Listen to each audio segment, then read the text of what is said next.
So,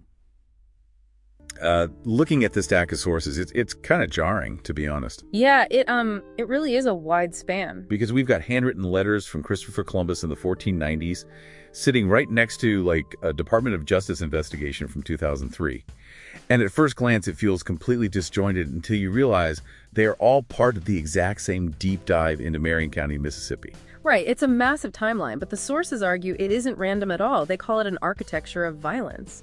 And I mean, the central tension we're unpacking for you today is between the stories we tell ourselves, the myth versus the actual receipts in the archives. Specifically, that myth of Christian civilization acting as a shield against barbarism. Because the sources point to modern political rhetoric, and they specifically cite J.D. Vance, claiming that Western arrival stopped widespread child sacrifice in the New World. They use this Moloch metaphor, referencing the ancient deity associated with sacrifice to demonize opponents. And we just wanted to be crystal clear for you here. We're not taking any political sides. We're simply reporting on what the original sources analyze regarding this rhetoric. Exactly, we're just looking at the documents. And the deep dive here is factual rather than rhetorical.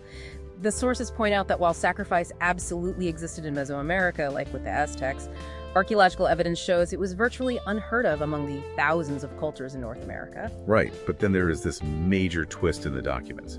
Because if you were looking for the commodification of children, the sources argue you actually don't look at the indigenous populations, you have to look at the letters from Columbus himself. Yeah, that 1500 letter it's incredibly difficult to read.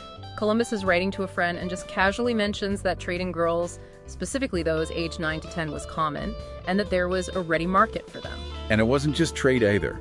There is that awful account from Michel de Cuneo from the Second Voyage.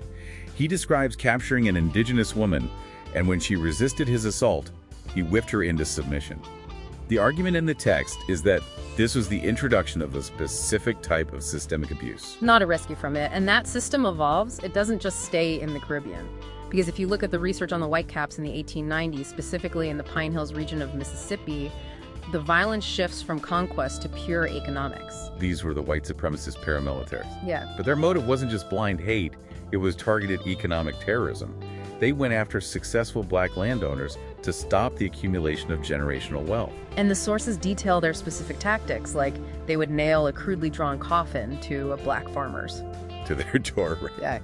Talk about a clear message to leave your land or die. And they followed through. We have the account of Jesse Pittman, a black man the sources describe as inoffensive and hardworking. A mob of 10 men murdered him, not for a crime, but because he was succeeding. It was essentially a wealth transfer disguised as vigilante justice. So you have colonial commodification and then post-Reconstruction economic terror. But then the documents fast forward us to 2003 to the Columbia Training School.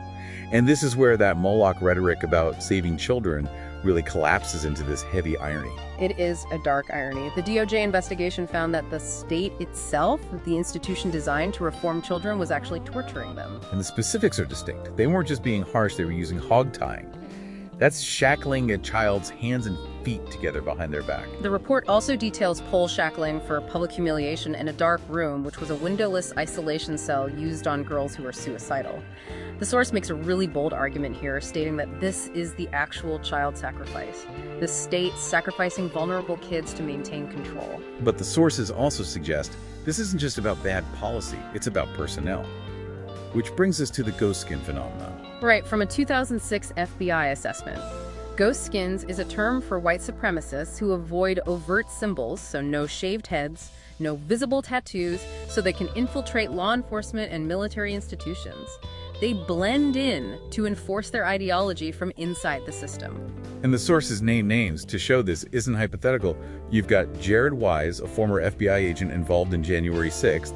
You've got Shelby L. Smith III, a Highway Patrol member active in the Confederate Brotherhood. It tracks the evolution perfectly. The violence essentially moved from the extra-legal mobs, the Whitecaps in their hoods, to men wearing official badges. It is a lot for you to process, I know.